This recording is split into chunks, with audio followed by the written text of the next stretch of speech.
And welcome to What Are You Doing? A podcast, or a broadcast, I suppose, that I just started, where I interview people I know who are doing stuff. And today with me I have K Gerard. Say hello. Hey, hi. And we're going to be talking about his new podcast, which I am currently on, called Good Art, the podcast. Yeah, welcome listeners to Good Art, the podcast. We're here at the Mike Laughlin Studios doing an episode of What Are You Doing? Live in beautiful Bloomfield, Pittsburgh, Pennsylvania, with Michael here. Hello. And it's June something teen. And 18. 18. It's legal. Legal age. You can fuck this day if you want. We can fuck this day. Well, K Gerard, Mr. Gerard, it's gonna take some getting used to calling you that. But Yeah, sure. why don't you tell me about your podcast? You just started it. There's one episode out so far. Yeah, there's one episode I interviewed an artist that I completely love, absolutely adore.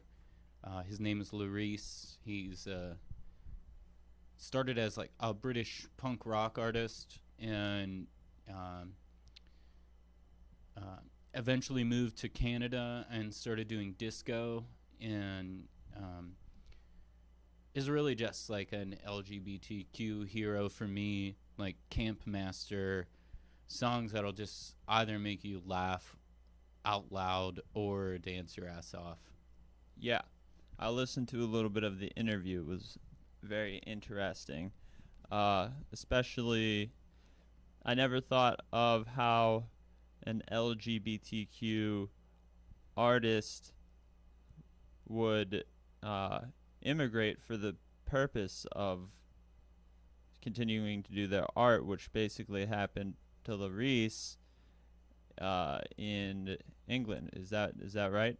Yeah, he talked about how the BBC sort of shut down basically anyone who wasn't sort of the like pop or rock ilk.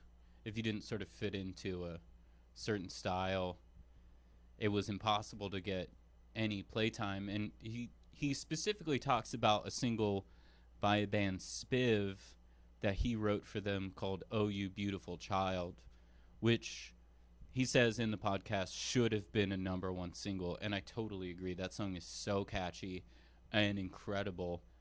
And it was pressed, the 7-inch was made, and it was never once played on the BBC. Wow, and that was because of Larice's sexual orientation. Yeah, because he was gay and eccentric, and he was an outside artist, but I don't think he was willing to compromise. But again, like we just listened to the interview, and Yeah. he talks about it at length. And what was the time period?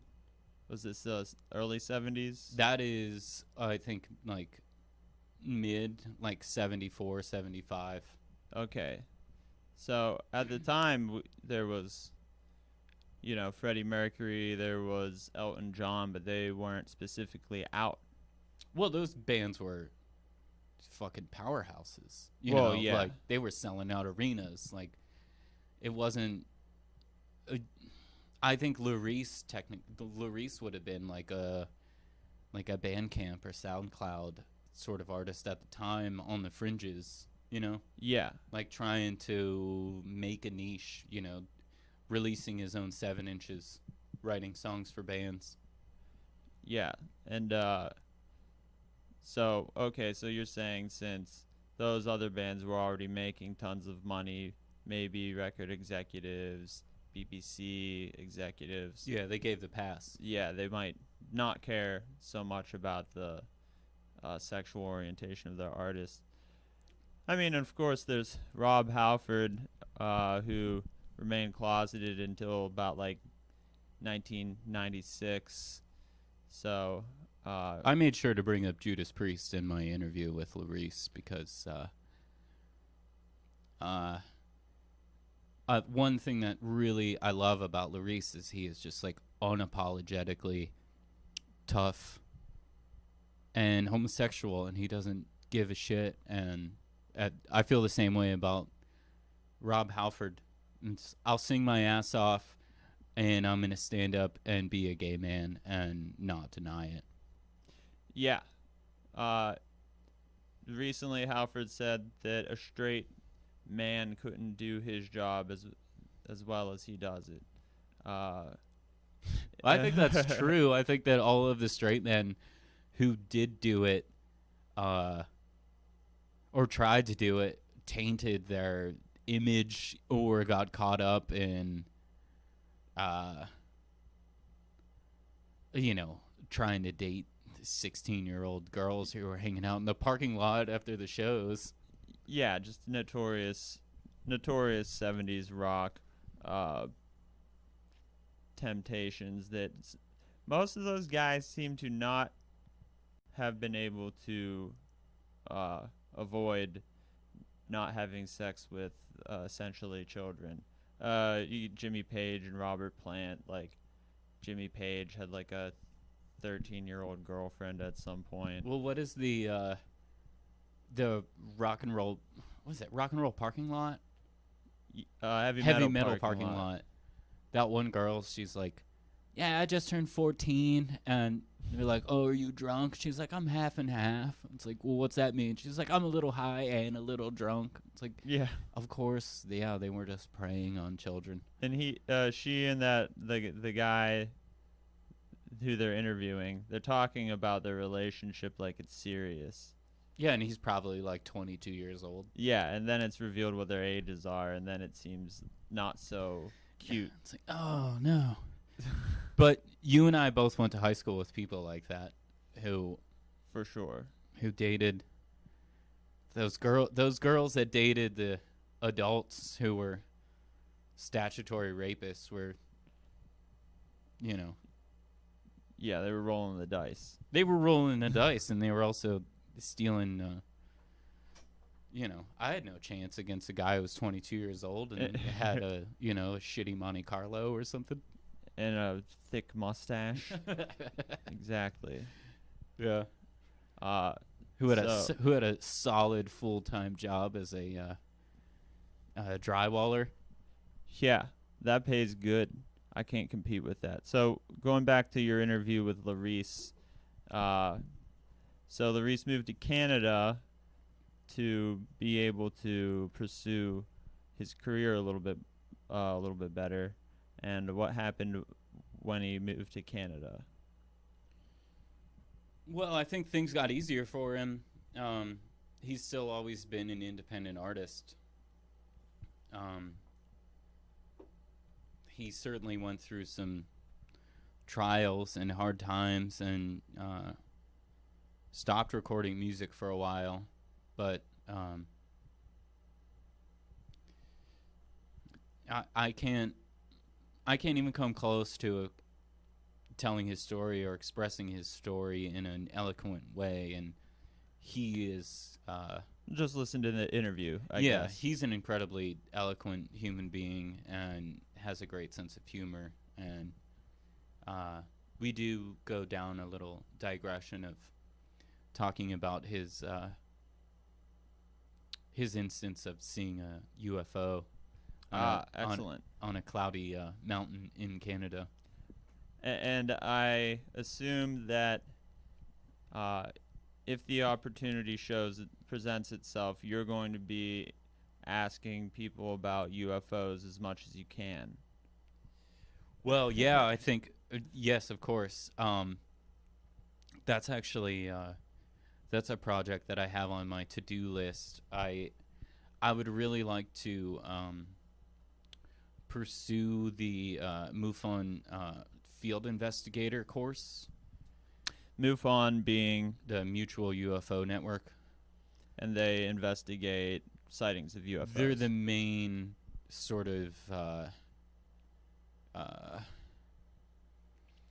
investigative I don't want to. organization. They're sort of the authority of like, yeah, of UFO sightings and sort of the paranormal, but they offer a field investigator certification, and I would kind of like to do that and just do like a pocket recording of like without sort of blowing up their proprietary Because they have a whole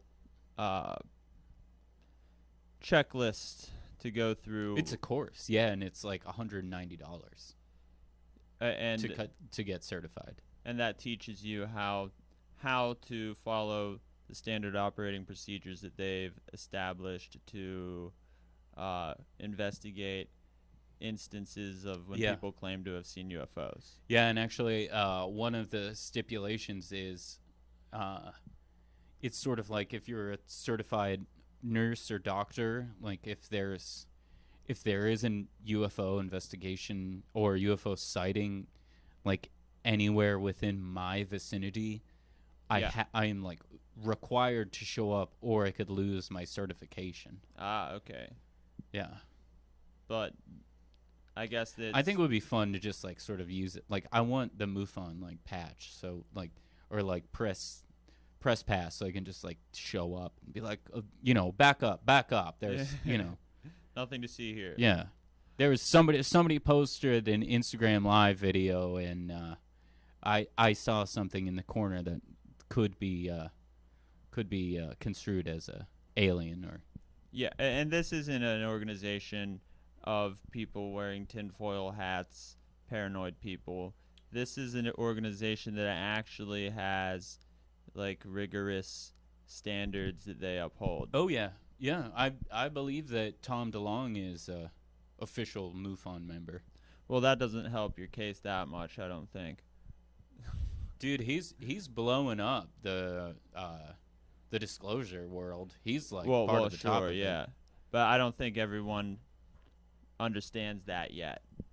Well, I mean, yeah, if you're not on the right forums, if you're just still on if you're stuck in the dark ages on Twitter or Facebook, you're not, or 4chan or whatever, you're not getting the real red meat of UFOs. Yeah. With Tom DeLonge, I think people see him and they don't see an academic. They don't see a serious person. So, like, even though he might be doing good work for the, what would you call it, the UFO community, or the, is there a name for it? UFO community. Okay. But I think most people don't know that MUFON is made up of a lot of people who a lot of the time do take the scientific method very seriously. Yeah. Well, I mean, Tom DeLonge is a wealthy person who, I'm pretty sure that like Blink-182 doesn't exist anymore. He's not in it. It does exist, but he's I think not he took all of his enema of the state money and is funneling it into disclosure research, and he is like right at the tip of all of the disclosure crap. Like, yeah, you got to download the UFO TV app if you have Roku, because you can see him. All right. So what's on UFO TV? Just like 4-hour documentaries of basically PowerPoint presentations of some guy who may or may not have been in some form of military in some quote-unquote country, talking about how he once had access to a garage or a basement that may or may not have had actual evidence of UFOs. So UFO TV was started by one person who believes in all this stuff. I know nothing of the origins of UFO Oh, TV. that's just the impression that you get from watching it. Yeah. Okay. Yeah.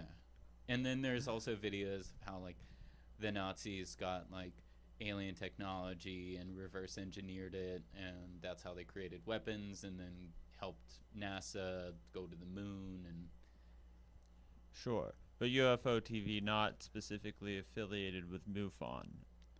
no. Okay. MUFON is its own thing. So The PA MUFON consortium or what convention just happened, and I had to miss it, unfortunately. okay. I really wanted to go. I'm gonna go next year. I'm gonna buy my ticket already. And then you will be working on disclosure with your boy Tom. Tom, if you're out there, I used to love Blink 182. Angels and Airwaves. How do you feel about that? I don't know what that is. Oh, that was his band after Blink 182. And I mean, I was going to mention it earlier because he started that band to raise awareness about extraterrestrials. And that's cool. like the reason that it's called Angels and Airwaves, because of space and stuff like that. I'm sure someone who actually listens to that stuff probably could give you a better rundown. But I mean, the guy's been into it for decades at this point, I guess. So Yeah. he must be putting a lot of his resources into it. Yeah. So on your podcast, Good Art, the podcast, do you have any guests scheduled in the future here that you want to talk about? I don't want to give any specific names because I do like the idea of I've always, I really appreciate Christmas. So Okay. surprises are kind of my thing.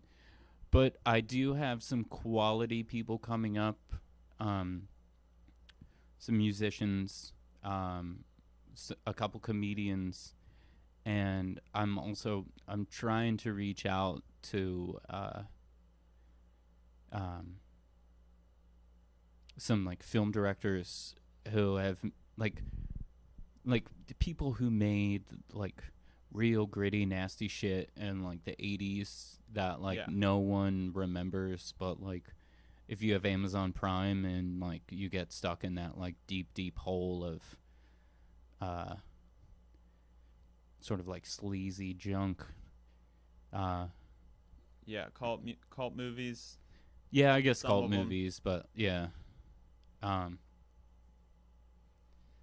Yeah.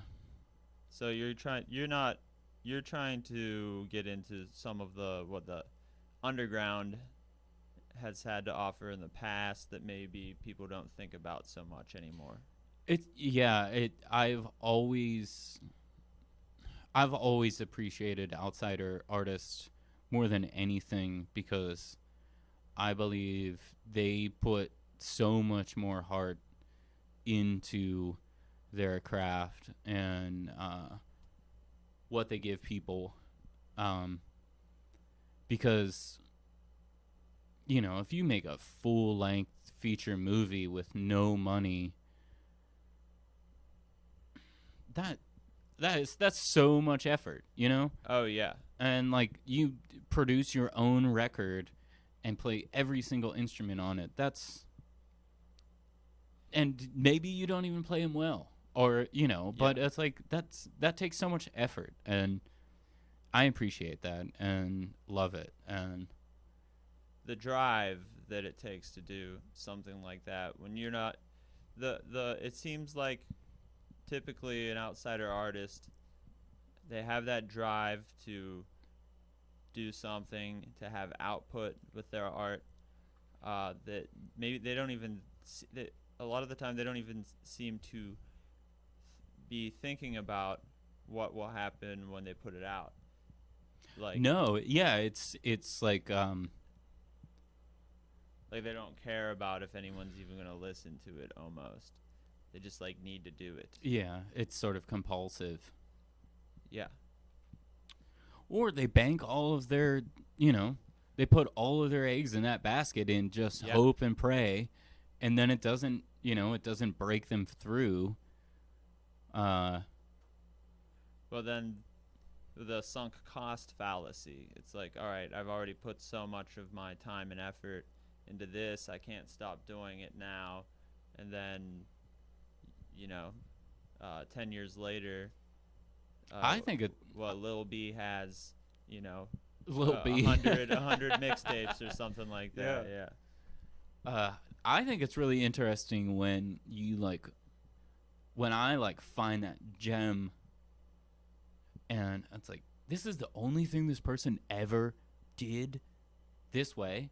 Yeah. Like I'm reading this book about the cult Synanon, who existed in California, and they were like, they sort of took the ideas of AA and turned them into sort of this idealistic, like, we'll fix alcoholics, we'll fix junkies, and then it turned into this like rabid cult, which ended with like some of the members putting a rattlesnake in a mailbox of a journalist who wrote like a story about them. Wow. And they cut the rattle off of it. So this journalist like opens up his mailbox and gets bit like 4 times in his arm by a rattlesnake. But I'm reading this incredible book. That journalist lived. Yeah, he's still alive. Yeah. I think he has like Parkinson's or something now, and like might be associated with being heavily poisoned by a rattlesnake. Yes. But I'm reading this book, and it's incredible, and it's by this author, David Ertzell, who he's written 3 books. One is this like 500-page account of his time in Synanon, and then the 2 other ones are how to start a construction business. And it's like, dude, okay, you wrote this incredible book that is a page turner. It's sort of like that. It's like people that, I don't know, like that. I feel like that's the best. That's like the best art to me. Yeah, is when. Is it because you think that they're not typically, outsider artists aren't typically inspired by the same, well, not inspired, but driven by the same things other artists might, such as fame and money? Well, maybe a lot of outsider artists would like that stuff, but it seems that the expression is at the top of the list of why they do it. I think it's like, it's like, well, I didn't go to art school, and this isn't necessarily my trade or my profession, but I'm going to put all I have into this, and then it fails. And you either sort of just disappear, or you keep doing it, like Tonetta. Like Tonetta is like, I have been trying to get him to respond to me for like 3 years. And for the sake of listeners, who is Tonetta? Listeners, Tonetta, Tonetta. He put an album out called 777 that I think that's his only ever official release that he got. I think somebody actually talked him into giving him masters to release it. He is just about as outside artist as you can be. I have no idea if he existed before YouTube or not, but has, I would say since like 2007 or 8, has probably put out like 900 videos. Like, yeah, I have no idea. Like, hundreds and hundreds of videos, and his channel just gets taken down off of YouTube because all of his songs are about like anal sex, doing drugs, I don't know, just like the wildest shit, Yeah, you yeah. know, like, and he's like head to toe in like weird makeup or masks, and he like sometimes sings into like a razor blade. It's just like, Multi-instrumentalist, right? yeah, right, yeah. Records all of his own music all at once, basically. But yeah, I think he's sort of like, without actually being that like the shock prank people on YouTube, legitimately is just like terrifying to like sort of like normal conventions. Like, Sure. is sort of like transsexual but not, and then sometimes is like transphobic and just says like the most outlandish shit, like, Yeah. and I can't tell if I should like it or not, but I Okay. do appreciate it just because it's like he just never stops, and he's had like maybe like 13 channels on YouTube, and they've all been taken down. Wow. So, why do you think it's so hard to get in touch with Tonetta? Well, he has no like website, and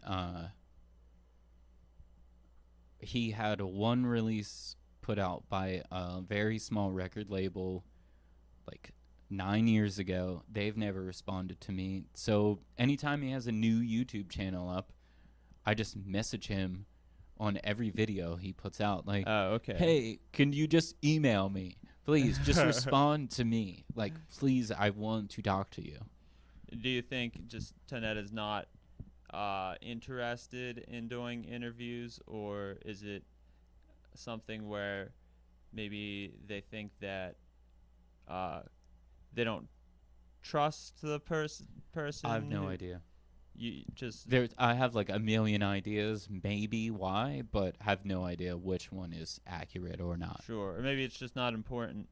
Yeah, maybe he just doesn't give a shit, you know? Like, Yeah, he just doesn't care, because this is just like, just wants to keep doing his music. it's his form of like exhibitionism, you know? It gets him off, and he doesn't need anyone else involved in it. Yeah.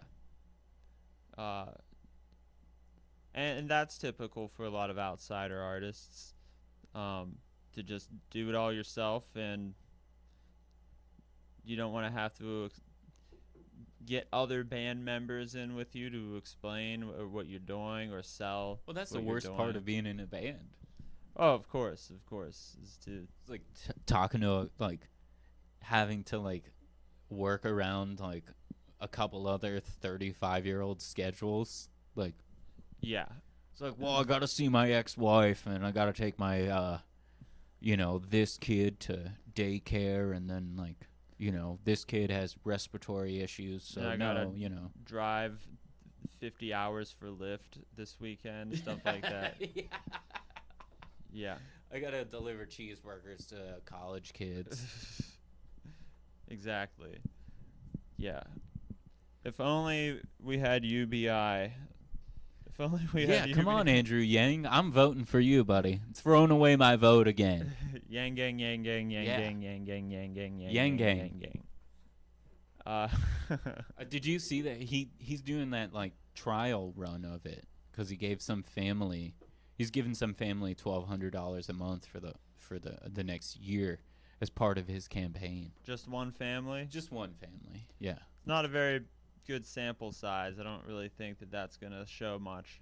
Well, I don't know how much money he has in his political fund, Yeah. but Enough to do the experiment with one family, which is not nearly enough families. What if that family just fails? Well, then your plan for UBI doesn't look so they good become now. radicalized. One out of one cases tested in the All right, US. socialism doesn't work. Exactly. You're not being helpful, Mr. Yang. But thank you, Andrew Yang, for at least bringing it to the table, bringing the conversation. Yeah, hell to, yeah.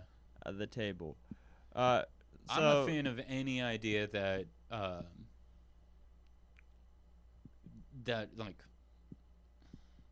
if I have to hear Joe Biden say why he can't back universal income, Yeah.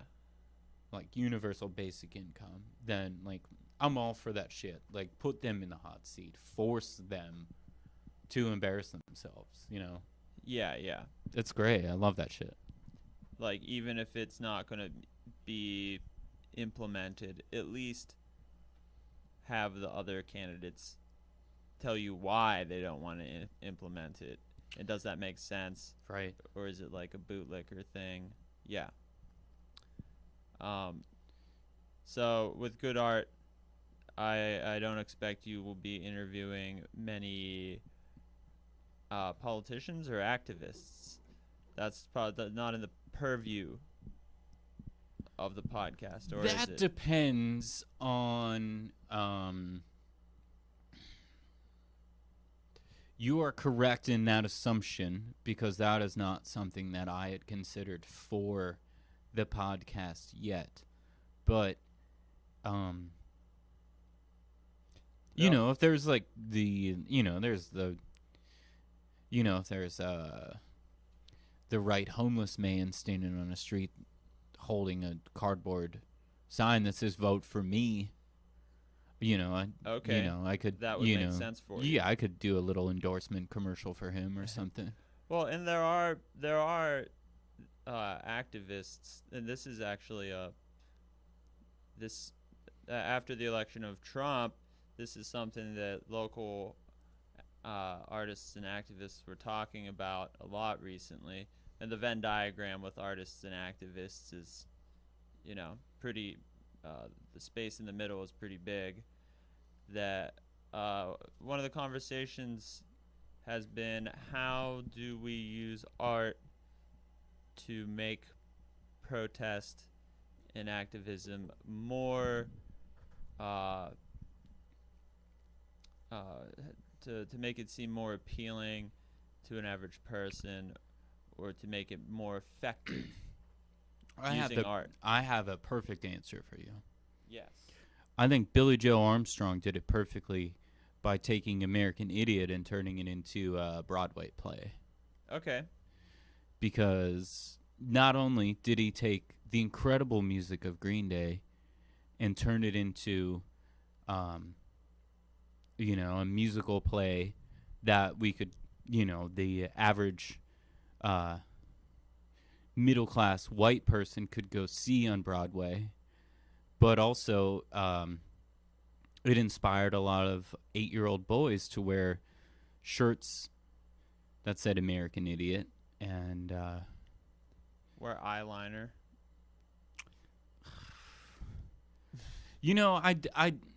If Billy Joe Armstrong has inspired boys to wear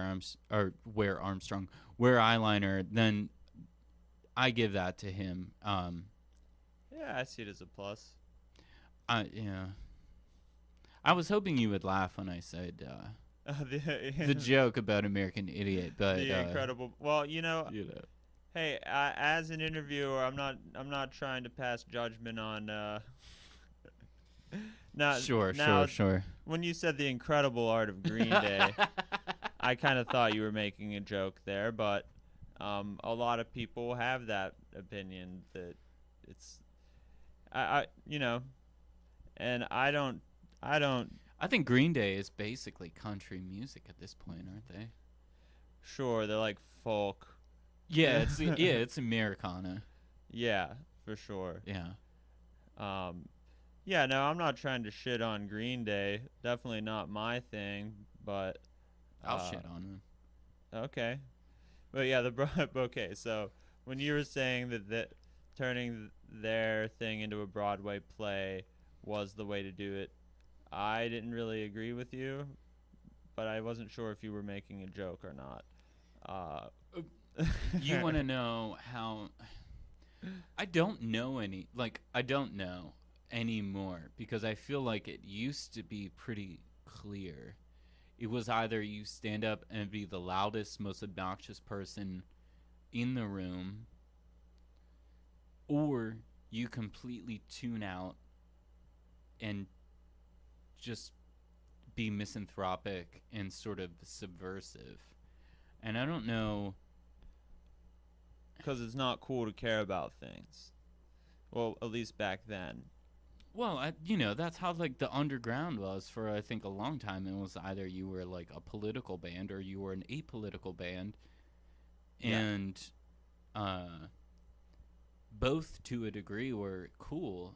And I mean, are there political bands now? Oh, absolutely.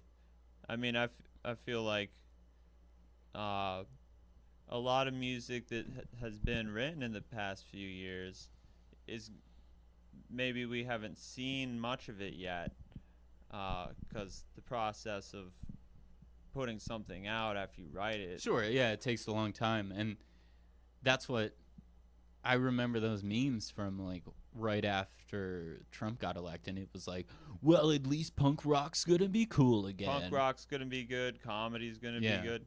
Comedy sucks now. I mean, comedy's gotten so worse. It's like, all right, I'm going there. I'm going there. Are you with me? Look, I hate these people.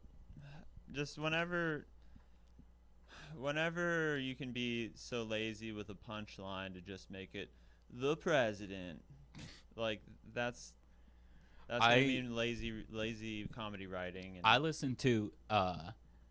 I went on a road trip recently to do some interviews and with my like co-writer, co-producer, and we passed a casino in Michigan, and Dennis Miller was headlining like 3 days after we passed it, like. And I was like, "Oh, let's listen to Dennis Miller's new record." Okay. And he For has educational purposes. Yeah, just to see. And he had this like joke. He was like, last Christmas, it's like me, and my sons, we were standing around in the kitchen, eating a freshly baked batch of transgender gingerbread, or gingerbread transgenders. Yeah. And it was just like wherever there could be a joke, it was just say the word transgender, say the word liberal, say the word snowflake, say the word homosexual, and because it was recorded live, and the audience is just like, yes, like losing their minds. It sounded like a political rally. Like, yeah. And that was the most famous comedian in like 1996. No, not 1996. 1996, he was doing like, he was on like Monday Night Football. Yeah. And like he had his own feature film. Well, yeah, that Tales from the Crypt movie. Yeah, Tales from the Crypt, Bordello of Blood. Yeah, you know. Like, all right, Bob. Yeah. Dennis Miller running around while vampire prostitutes are trying to kill him. Well, I just recently watched the first 3 seasons of Tales from the Crypt, and good. I've never actually watched it. Yeah, man, it's great. It really is great. I will say that I think the 3rd season is the best. The 2nd season, I think they sort of like they were a little big for their britches and got like Tom Hanks like directs an episode and Arnold Schwarzenegger like. Okay. Like the first season is kind of is just like, I mean, the entire the entire series is produced by Robert Zemeckis. Oh, okay. Well, So it's like for the listener, that's Back to the Future and and Forrest Gump and like very very Hollywood shit. But as far as like a Monster of the Week sort of show, the first season's great. The second season has a bunch of turds, and then the third season, just like every single episode hits so hard. I love it. nice Tales from the Crypt. But we got to this talking about Dennis Miller, and the point Yeah. you were trying to make was that How do artists be political? yeah, and Dennis Miller not a good example of that is what you're saying. Definitely not. I don't know. I think that's where I am with that right now. I don't know. I will. So, yeah, artists I being feel political. like I can't talk about it without using all of these like bullshit buzzwords like fake news and deep fake and like all of this shit that like I feel like is programming. Like I feel like I can't have a conversation without using these things that I hear on. Do you understand what I'm saying? Well, I understand what you're saying, and through my understanding of that, that's magic being used on us. Yeah.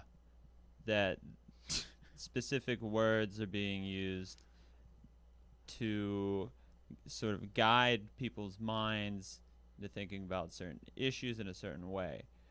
One example, the whole Trump impeachment storyline that's been happening for years now is they keep saying there's no collusion, there's no collusion, there wasn't any collusion.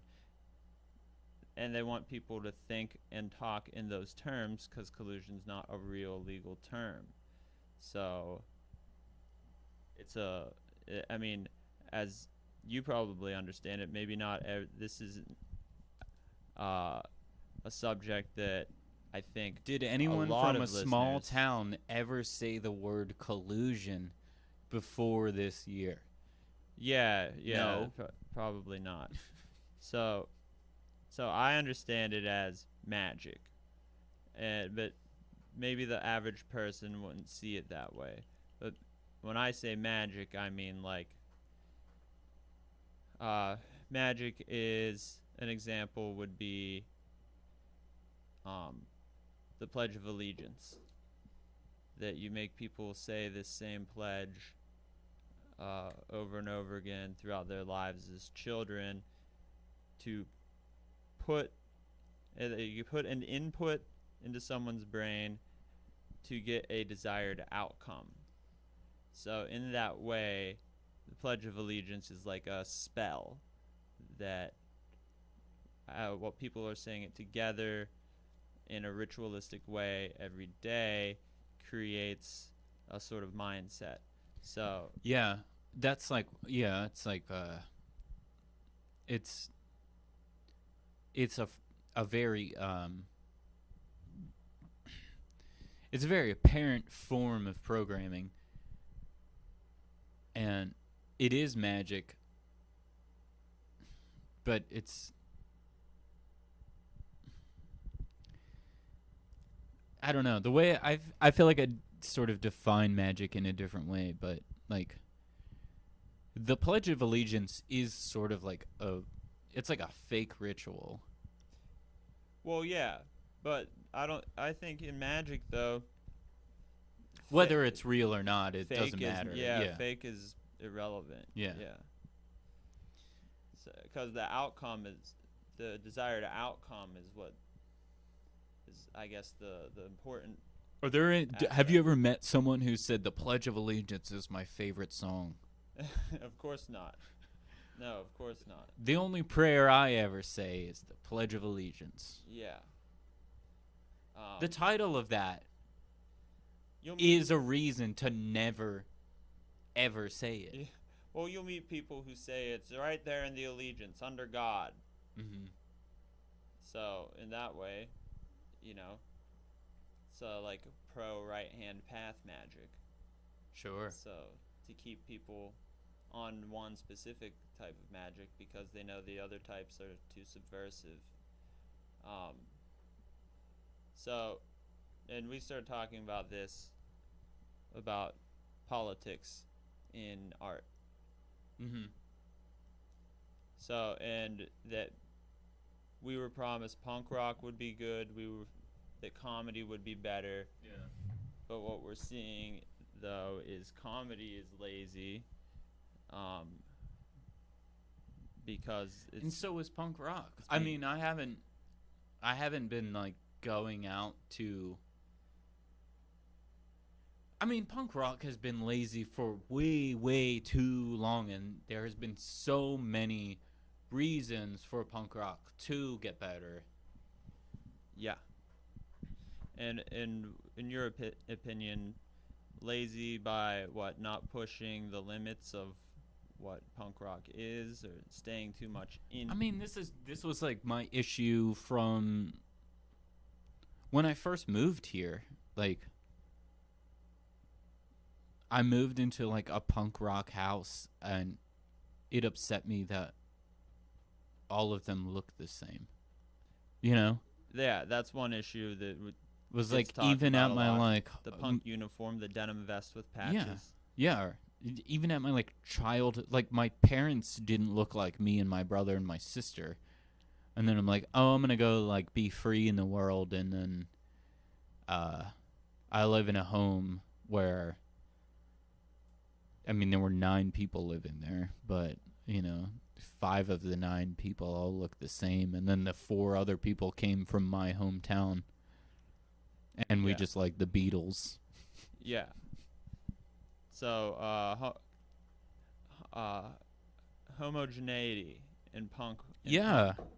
I've noticed it as a thing.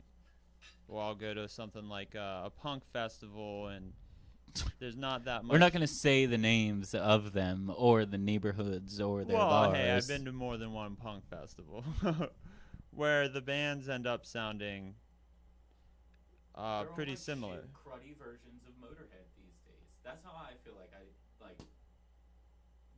that's how I feel like punk rock is. It's just like, okay, we'll just be fast and try and sound like Motorhead. And I noticed one thing: people seem to be afraid of any sort of variation in vocal styles in punk. That's the hard delivery, the yelling delivery, barely ever any singing. But I mean, maybe that's a personal preference. But I mean, what we're talking about is everything becoming the same. Yeah, and how is that? That is the antithesis of the genre that they are calling it. Like, it's so boring. Like, it's boring, and like, I mean, I think noise kind of falls into the same thing too, where like it's really uncreative right now, and like maybe America is actually in a dark age with all of the arts, Sure, that's one hypothesis, right? But there are people out there that I think are hilarious, and I think that are making good music and that are contemporary.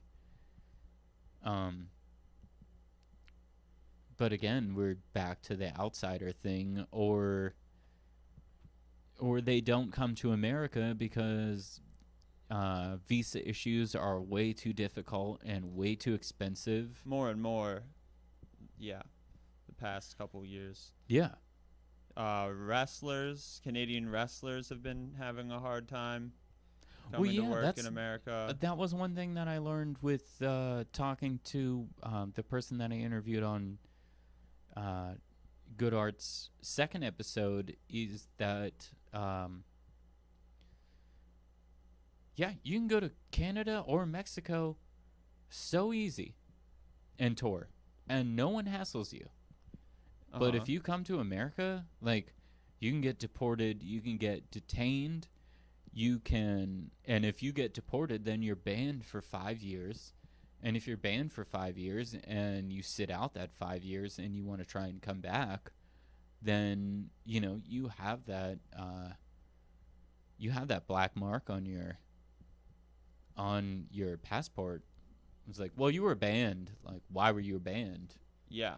And it's like, well, I was a musician, I'm an artist. And it was, well, what are you doing now? Same thing. I'm like, okay, no, we're just going to detain you for 12 hours and then send you back home. So I'm wondering, back to this politics and art thing. So I'm wondering, maybe we're not seeing that as much because, well, a mainstream musician isn't going to typically be very political because they don't want to alienate some percentage of their audience. And what Are you talking about the visa stuff? No, you're talking about politics in art. Yeah. For example, we'll take someone huge, Taylor Swift, who hasn't really ever done anything political until these past couple years. In Tennessee, the Senate race, she endorsed the Democrat in the Senate race, which you wouldn't have seen before, especially from someone as, like, built on general appeal as Taylor Swift. Maybe the 2000 or 2004 elections, there was Rock against Bush. Yeah, there was a bunch of that shit then, and I think we thought the same thing then. Like, oh, Bush is gonna get second. He's gonna get elected again, and there's gonna be a movement of upset people, and I mean, I can't even, like. There was like Fort Thunder, Providence, Rhode Island was incredible at that point. Okay. And Detroit guys, and some New York guys, but like, I don't know about like political shit then. Like, that was all just like subversive art, Yeah, it didn't seem to be that much substance to it. But I mean, like, can you think of like a political album that came out then, or like a political artist from then? no, we talked about Green Day. That's when the American Idiot stuff. There we go. Green Day is actually an American treasure. Bright Eyes. Bright Eyes was very political back then. He was just crying about not getting his dream girl of the ripe age of 15. He just wanted a girlfriend who was That wasn't a metaphor for John Kerry. No. Okay. I feel like so. No, not John Kerry. No. Well, so if no good political art is coming out, and I don't want to say no good political art, I'm sure there's stuff that's out there that we haven't been able to think of. I mean, yeah, we're not talking about like any of the like prison movements or like actual social justice shit that was happening. We're talking about bands and TV, comedians. Yeah. So we are overshadowing because it's like we rely on those people for our distractions. So when an or artist, enlightenment and enlightenment, but the primary source I mean, the primary reason people consume entertainment is usually just for distraction. Yeah.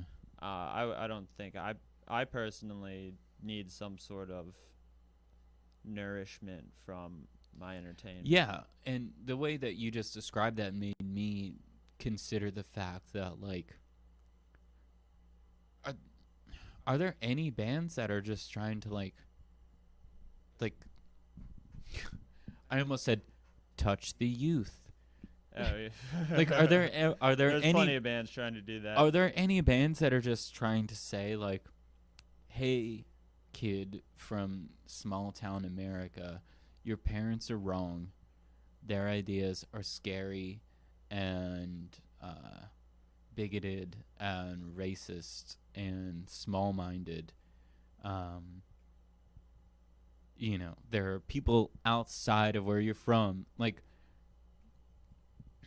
does that happen? Well, Does that happen, or is every band just like either a drone band or a stoner metal band or a pop band and hip hop? Like, sure. That's a good question. And it's interesting that I am the one to answer this because, Ken, I can tell you that's exactly what kind of music I'm writing these days. you're trying to touch the kids? Yeah, basically. So, for the benefit of your listeners, I've got a project. Yeah, Mike, what are you doing these days? I've got this band, this music project called Earns that I've been doing for the past somewhere between 4 and 5 years. Record coming out in August, and the themes in those songs are mostly self-examination, just like overcoming personal challenges, that kind of stuff. But in the music that I'm writing now, it's almost entirely has to do with not necessarily politics directly, but how it affects people's lives and how people choose to interact with the ruling class. Are you going to make youth-sized T-shirts? I don't have plans for that right now, but Well, it's a good idea. thank you, Ken. I think maybe we've only ever played 1 or 2 all ages shows, in fact. But yeah, I mean that's exactly what I've been trying to write about. Stuff like not being able to find your seat at the table. Metaphorically. I'm sorry. Yeah, that was just hilarious. Metaphorically, Like, having to sit at the kids' table, Yeah. having to eat off the kids' menu. Yeah. Yeah, well, just when it comes down to it, just Marxist stuff. Sure. Just like pro-working class, critical against the power structures, and I mean that's the urge that I had after Trump became president, and I'm not gonna act like that was when I became like politically woke or anything like that. Yeah.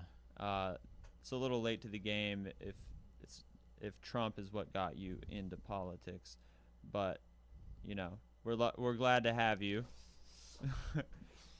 We're glad to have for you sure. if you joined the struggle after Trump's election. But I knew that there had to be people trying to get a message out there that's hopeful, that gives them strength, and helps them recognize the power that they do have. Self-empowerment is, again, full circle back to outsider artists. Self-empowerment is the most important magic.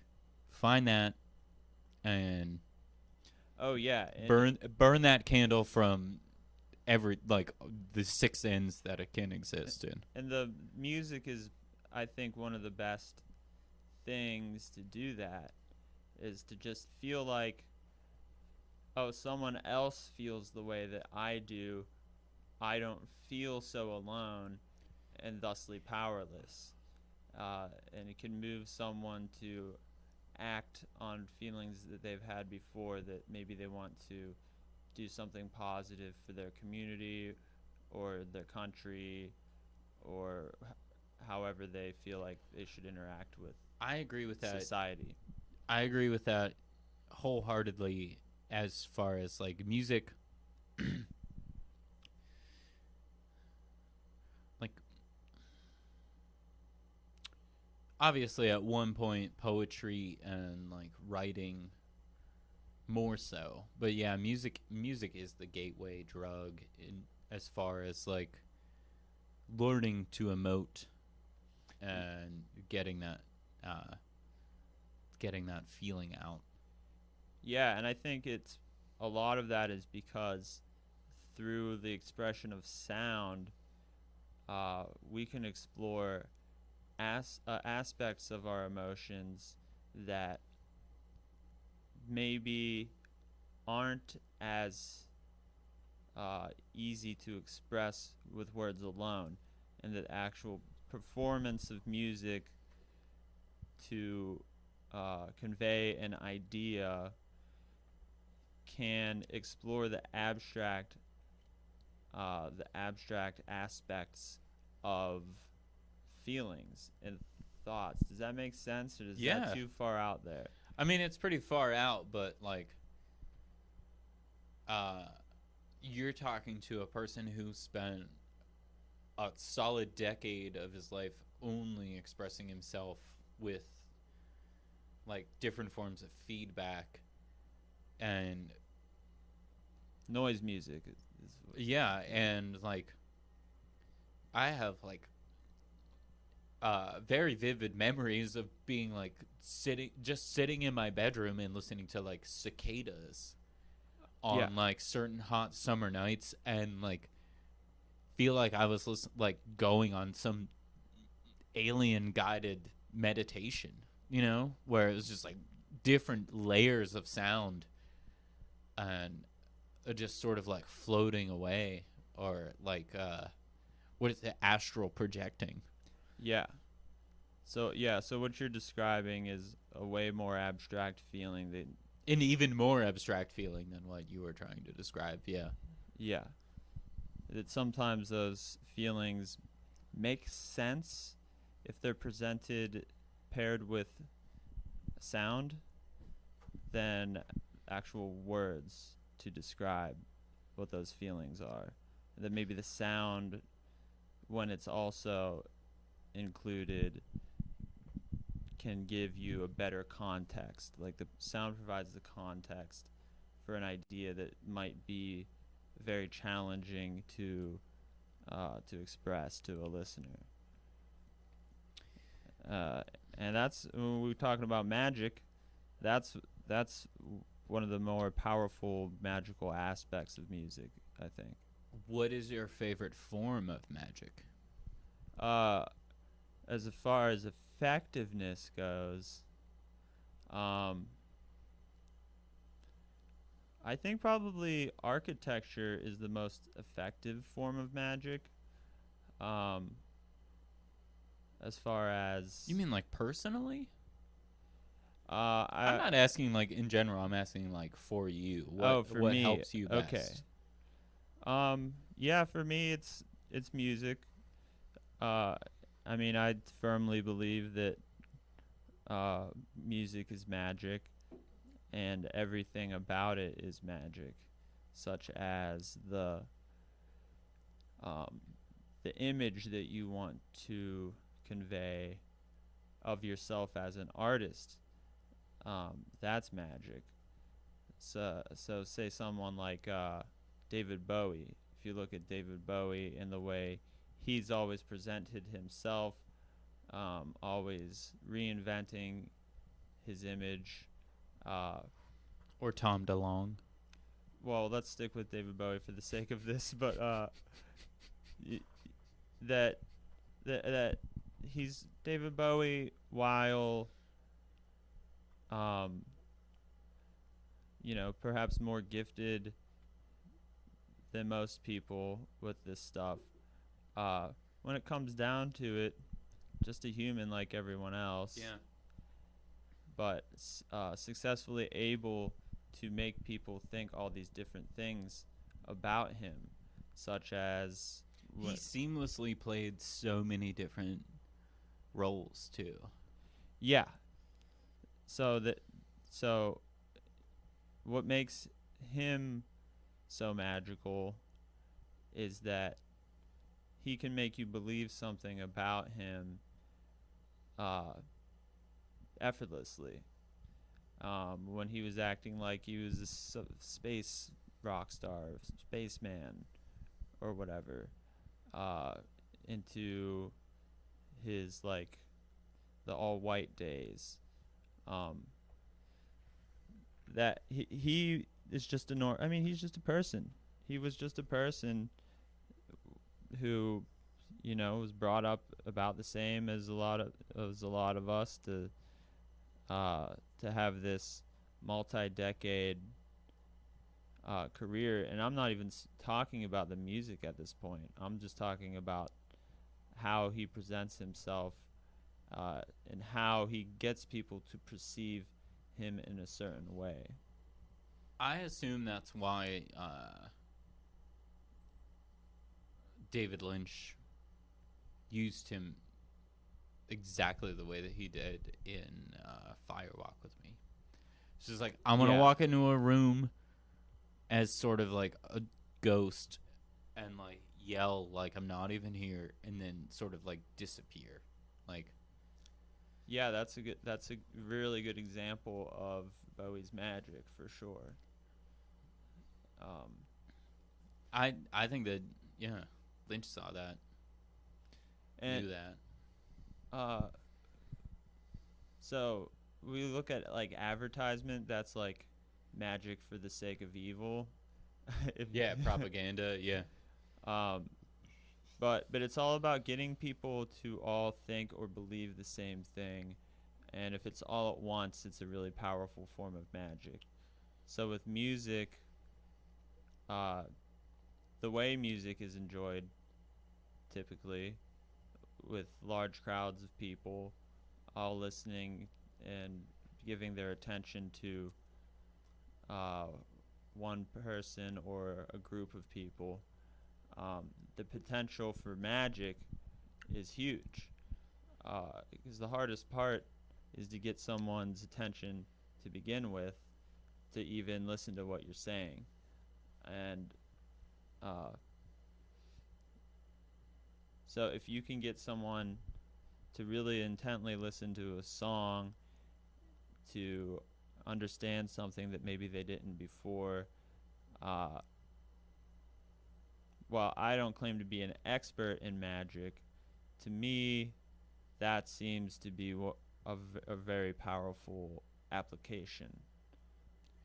Yeah, I agree with that. And that's just personally. And what I was saying about architecture, it's like I just have the belief that the state uses their resources to build large monuments and enormous buildings to mystify the individual into seeing the works of the state and thinking, wow, I could, I'm just one person. I could never even dream of doing something like that. Like, so it keeps people from getting ideas of challenging the power structure of the state. So in a way, that's like, we'll say, Notre Dame Cathedral.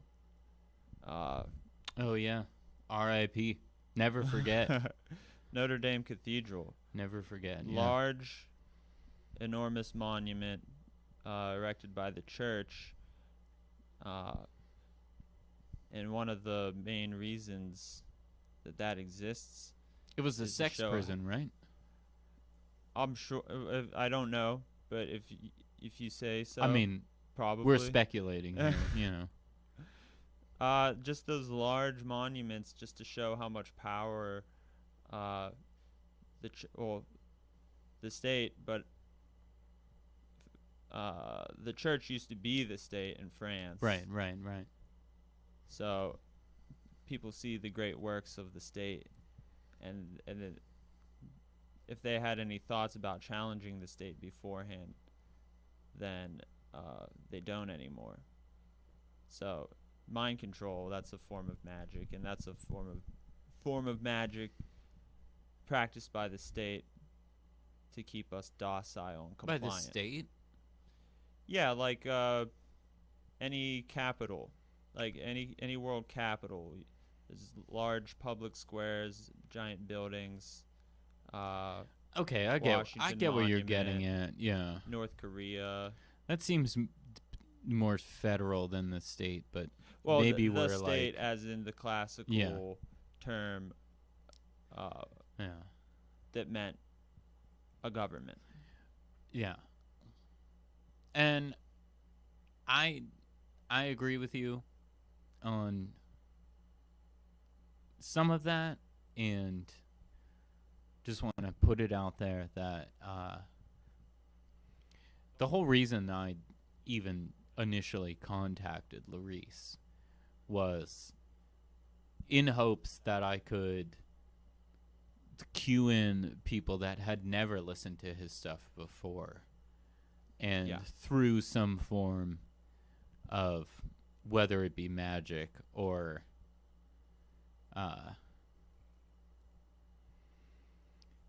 hive mind or the social unconscious or whatever. Just, I was curious about him, but I really wanted to be a part of his sort of history, even if it was, 1 45-minute interview. Yeah. Because he doesn't have that many interviews. And that was like the main reason that I reached out to him first. It was like, this is the artist I like the most, who has the least amount of press. Yes. But tons of records. Like just put an album out 2 months ago, and his first album came out in 1976. Yeah. So you're fitting this into the magic conversation. So you're sort of acting like acolyte, where this magic already exists, and you're trying to proliferate that, to spread it. Or it. I'm like the prism. I know it exists, but I would like to be the thing that it is aimed at, and then I can sort of, boost the signal. The other magicians, Yeah. Larice. And any artist that exists is taking some sort of great inspiration from past art, and in a lot of ways that's like, Maybe not even in a conscious way, oh, exactly. So it's just like, it's almost like a FM band, or like radio waves or something, like elaborate. Or David Lynch sort of talks about it, how you can reach out with your mind and catch this big fish, but this big fish already exists out there, and some artists aren't even trying to reach out, but you're just existing, and this idea is up here, and for some reason it enters you, and then you're like, oh, you're almost possessed by it, and you're like, I gotta get this out of me. I gotta make Yeah. this happen. Where it feels that case sometimes feels more like discovery than creation. That you discovered something. Yeah. Rather than just something that's taken out of whole cloth from your brain, that something that to the artist seems to have been there. Yeah. It's like, Well, are any of my jokes original, or are they all stolen? you know, especially since we all speak the same language, and well, no, obviously, so we speak the same language in general in this country. We only have so many words. Yeah. And that so much humor just comes from grammar, syntax, and just how those words are used together. Yeah, I know, and we all use the same weird toilets. So, that's like 70% of it. Like, just wipe that out, because everyone already thought that. Yeah. So, I mean, at some rate, it's like, can comedy change at a greater rate than our language changes? I don't know. It's kind of reliant on change to like keep being relevant. Comedy. That's just my my observation. But Mr. K Gerard, we do seem to have gone pretty long on We're this at an hour and here. 16. We talked about 45. Are those two viewers this computer and that computer? Yeah, but you can cut that out. Yeah, I will cut that out. But I didn't want to disappoint those two viewers if they were watching us. No, there was another viewer, but they came in and out. All right, a while ago. All right, so I mean, I'm still broadcasting, so Mike's still broadcasting. I can't hear it in my headphones. So listen to Good Art the podcast, available on iTunes and Podbean. And which, if you're an amateur podcaster, it's amazing. It's Podbean, yeah, unlimited amount of space. They give you your own URL. You can aggregate it to iTunes, and so there's like a built-in RSS feed? Yeah. Oh, nice. It's $9 a month, and if you pay for the entire year, it's $108. So they yeah, sounds like a pretty good deal. Yeah, it's nice. Well, Good Art the podcast, K Gerard. Listen to it, and I thank you for coming on. Well, what are you doing?